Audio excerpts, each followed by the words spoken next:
course, we are talking about Cassius Muhammad. Clay. No. Muhammad Ali. Now, he did start out as Cassius Clay. Of course, we're talking about the man who changed his name after he found Allah. We're talking about Muhammad Ali, dead at 74 after his battle with Parkinson's disease, man. And you can see how it kind of took a toll on him right there, too. Sure. And it's a sad thing, people, because this is a man had an impact on everybody's life. I don't care who you are. He ain't done nothing. No, you got mad about him, or you said, damn, that boy, I might not like him, but he talks a good game. If there was ever genius applied, Martin, to an athlete, I'm not talking about anybody, I'm talking about an athlete. If there was ever, all y'all saying athletes just, oh man, they don't take no skill. They just using their heads and their bodies and their hands. Well, first of all, you full of shit, but thing is, if there was ever any genius to a sport, Martin, you probably know more about Muhammad Ali than I do. So if you agree with me on this, then it's Muhammad Ali. Well, yeah. I mean, besides him being the face of boxing, he was. Boxing is the most brutal sport, and yet he was big on being pretty, on being articulate. I mean, not just articulate, but poetic. Yeah. He was a gentleman, a philanthropist, but more than all that, he stood up for what he believed in. He paid the ultimate price. I mean, you got athletes now, you got your, well, not now, but like, Michael Jordan with, well, Republicans buy shoes. Yeah. And Tiger Woods with like, I don't care about country clubs. I'm just trying to play golf. So, you got a lot of dudes that they just want to make their money. They don't want to stand up. The marketing game just got all y'all. I ain't saying I'm any better. Got all y'all prisoners right now. Muhammad Ali ain't nobody going to bring me down. And the thing about Muhammad Ali is, from the very beginning, he had everything, man. He had physical skill. He danced. People say he danced when he got into and he did. It's not so much as he had power behind his hip, but it was his moves that helped him dodge. That motherfucker had spider sense, man. Shit, I thought he got bit by a radioactive insect somewhere. And the reason why he could think on his feet so fast is because he actually was quick in the head too. He was always with his words, thinking one step ahead, man. Y'all remember that phrase, float like a butterfly, sting like a bee. And it's funny because he was so verbose and so poetic, you couldn't shut his ass up. Oh yeah, he's the mouth of the South. Yeah, people, it was back in that when he had that fight with Sonny Liston. Not only did they see the skill, the athletic skill behind Muhammad Ali or Cassius Clay at the time, but they got to see that shit talking Clay too. Yeah, first Liston was a villain and didn't nobody like Liston. Liston was a thug. Liston was a gangster. Liston was this. Liston was that. Everybody wants to see Liston beat, and now all of a sudden Liston is the savior. I guess that's the way I like it. That makes me rumble. Don't we rumble? Float like a butterfly and sting like a bee. That dude in between was like, ah! Just let me talk. If you were interviewing Muhammad Ali or Cassius Clay, depending on what time it was, just forget it. Yeah. Just let him talk, because you weren't going to say nothing. Cassius Clay, born 1942, and he was born in Arkansas. He went on his early career. A lot of people don't know. A lot of people forgot his early career, Martin. You might know this. 1960, when he won an Olympic gold medal in Rome. Sure, I was there. Well, yeah, of course. Actually, I see you right behind there. I see your hat, man. And even then, he had attitude, because everybody, you could tell he's getting on everybody's nerves. Ain't one of them dudes smiling. Look at him. He's the only one grinning. I don't mind that I lost, but I hate that I lost to this guy. This nigga. But the thing with that really put him out there, Sonny Liston fight, 1964, man. Yeah. That fight that he did, and that fight was something where he talked the game before that, and went in there and knocked him out. And if you didn't blink, oh man, I know. Oh Lord, let me just lay here for a little while. I know. If you look at this, he Grand Theft Auto'd his ass. Look, he just ragdolled on the floor. Although he's going to the head now, mostly toward that. Look how he's dancing around there, man. You know the old story: you kill the body, and the head might follow. This is I love watching these fights. Look at it. Yeah. Wasted. And it wasn't even like an uppercut. It was just a jab. It was just so perfectly laid on him. It was so much just power right on the button. Yeah. Because he was ready to follow it up. It was like, oh, he's already going down. All right, then never mind. I know. Some people get knocked down, just laid out. He hit you so hard, you would actually just go to sleep. Like he's pulling the covers up on him. Mama, 5 more minutes. But I mean, the thing was, Sonny Liston was a favorite, and Ali, man, just prior to that fight, he talked so much shit about that dude. And backed it up. Called him a ugly, called him a gorilla.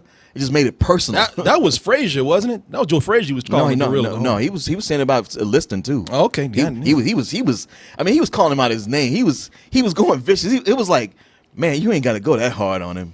Yeah. No, but hey, backed it up. But it was one of these things where I think people didn't even like Liston, but Ali talked about him so bad that they were kind of on his side. But did you hear what he said? He said, yeah, Liston was the villain. Oh, yeah. And he started running his mouth and be like, you know what, just shut up. Yeah, exactly. I just hope he knocks you in your mouth and you don't say a word after that. Yeah. But gave us one of the most famous, if not the famous sports photo in history right there. I mean, imagine to be the guy to capture that. And that was that time you didn't have like all the bells and whistles on the cameras we have today. That photo's everywhere. I just saw it recently in color, like high def color.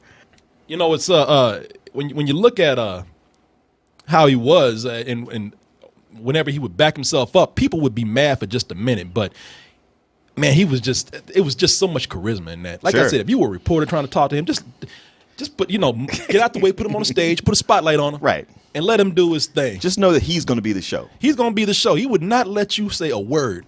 7. I am the king of the world. Hold it. I'm pretty. Hold it. You're not that pretty. I'm a bad man. I shook up the world. I shook up the world. I shook up the world. Wait a minute, Cash. Wait a minute. You must listen to me. I love that. You must listen to me. I know that even if you read comic books, you were like, I don't like sports. Hey, man, he kicked Superman's ass. Beat the fuck out of Superman right there. Ali. Superman versus Muhammad Ali. Stupid as if you go back to that cover, one of the things, if somebody were to pick this up, because you can, they've done a reissue of it, there's a key where everybody in that audience is a celebrity from that time. Oh, Martin, I'm one step ahead of you, brother. The comic book, Batman versus Superman ain't shit. No. Muhammad Ali versus Superman, everybody came out for that. Martin's right. It came with a key to it. And to show you everybody that showed up. Batman was there. He was look at him pointing ears down, and Batman was there. Taking notes. Yeah, exactly. That's how he beat Superman. He studied Muhammad Ali. He's got a glass jaw. Ain't shit. But everybody was there. If you look at it, they had the Jackson 5 was there. Cher was there.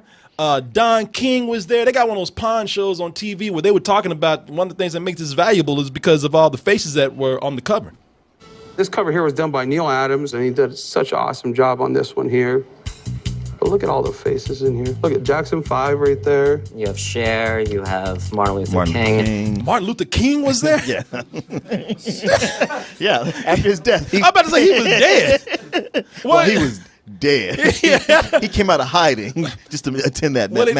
Well, he was hiding on an alien planet because the story is stupid as hell. Yeah. Stories about aliens that come down. If you're saying, man, but look, this is where it got dumb. Muhammad Ali, he can't beat no Superman. They thought of that. Because I was thinking at the time, it was one of those big-ass, oversized comic books. The treasury editions, they called them. Like when I bought them, I was stumbling out the store. It was bigger than me. And shit.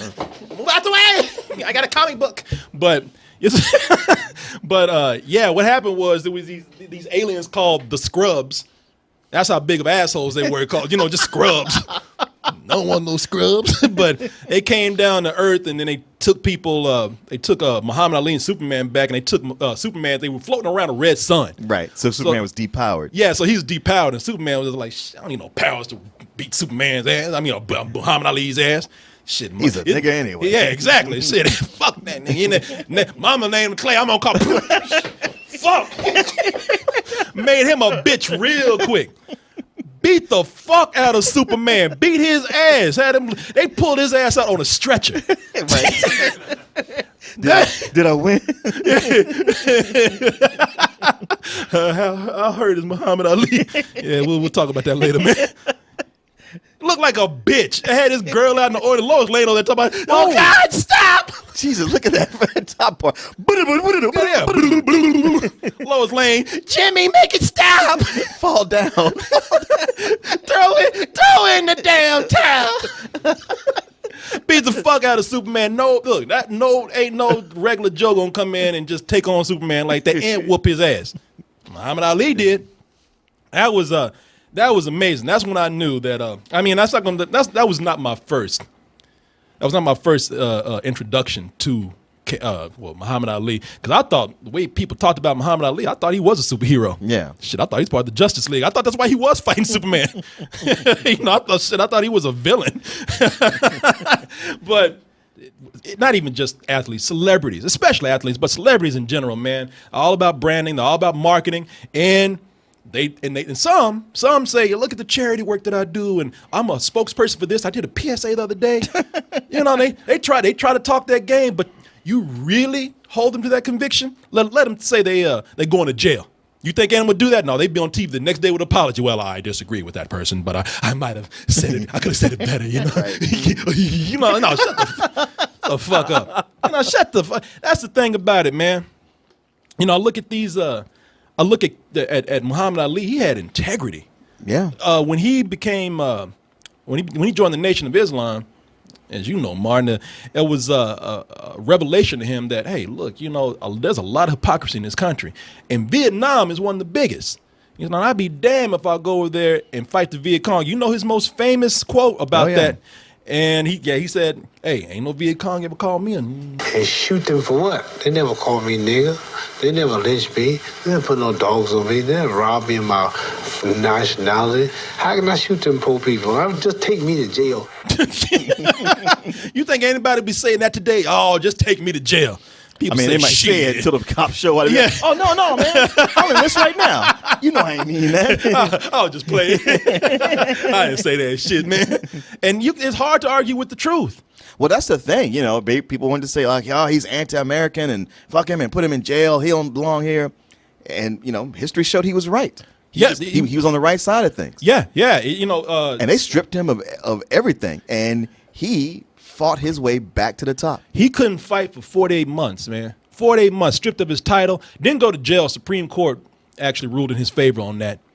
But a lot of people didn't like him at the time. This guy that was such a great star, already annoying people because he was talking too damn much. Mm-hmm. But at this point, they just said un-American, communist, hypocrite himself.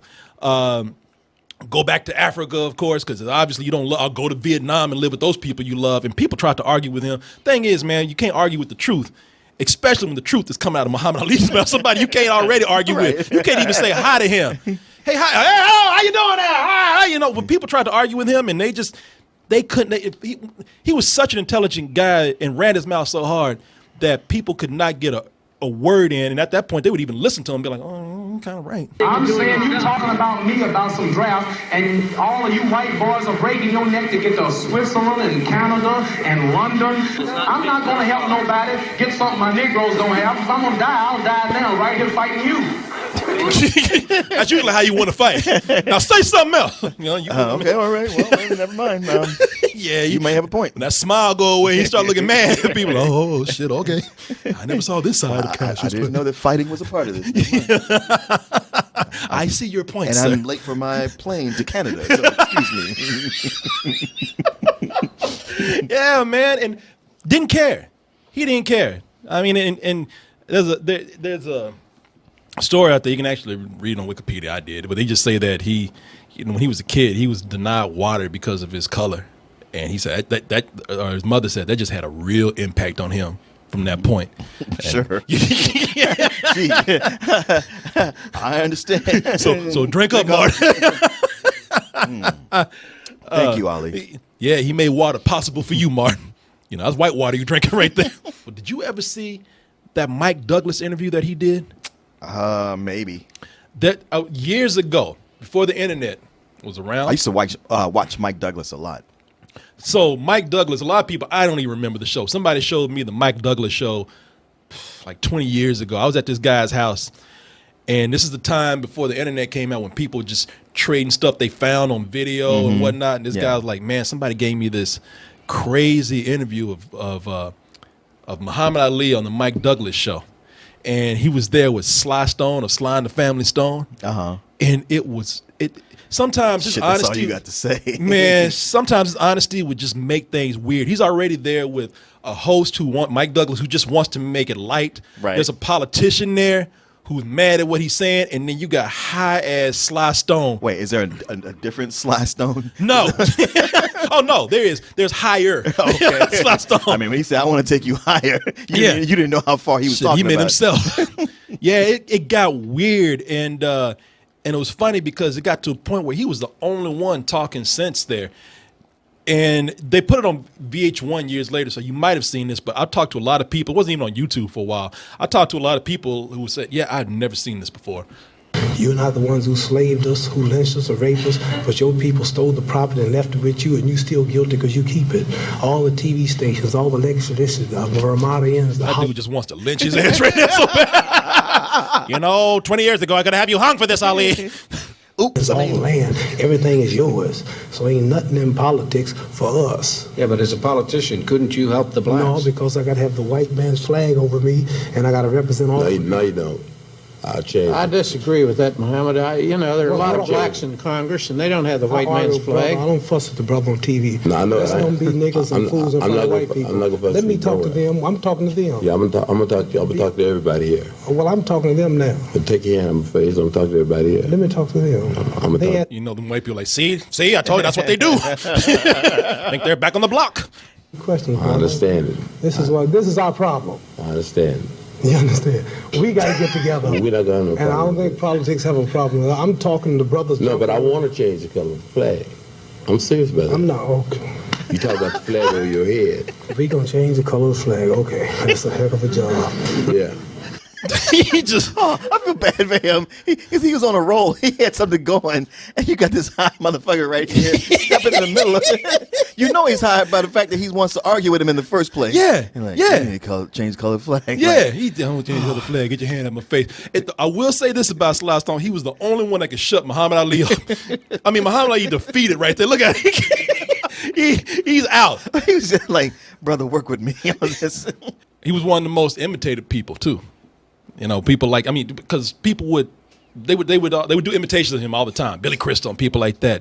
Come on, I'm the greatest of all time. Yeah. Billy Crystal had like almost a one-man show with him playing Muhammad Ali and Howard Cosell. Yeah, exactly. And it was funny because with his Parkinson's coming on, a lot of people they started making fun of that Muhammad Ali too.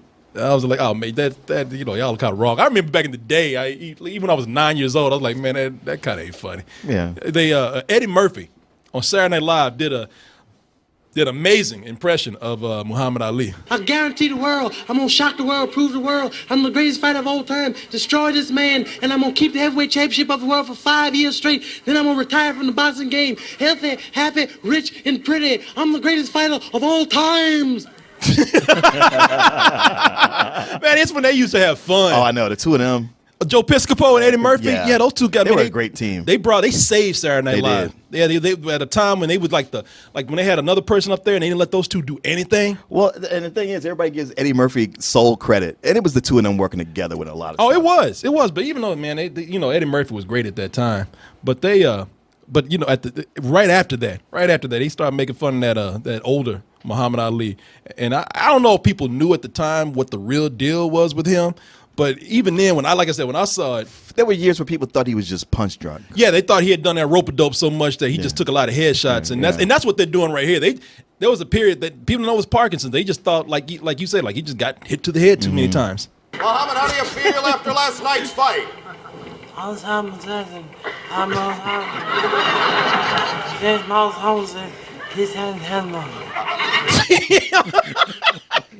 And man, I knew when I was a kid, I said, man, something's wrong with this. This shit ain't right. That ain't right at all. Even had his ass good makeup. No, it's great makeup. Even had his ass doing nursery rhymes and shit. Muhammad, are you gonna fight again? I like your show. I admire your style. Old MacDonald had a farm. Yeah, I remember that. Yeah, I ain't gonna lie, I laughed my ass off at the time.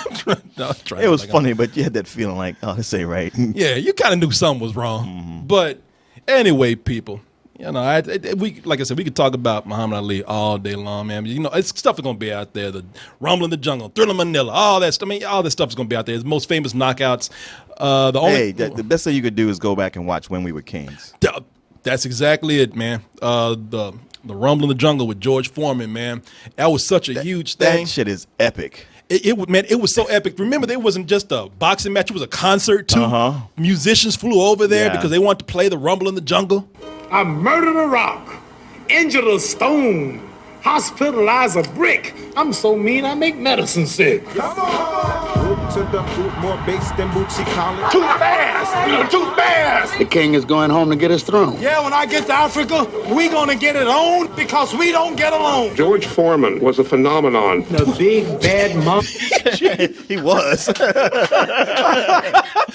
Man, people watch this trailer. George Foreman just knocked out a dude like he was batting a fly. I mean, yeah, a lot of y'all, if you even think of George Foreman, you think of him as either the fat dude with all the kids named George or the guy who made that awesome grill that you cook food on.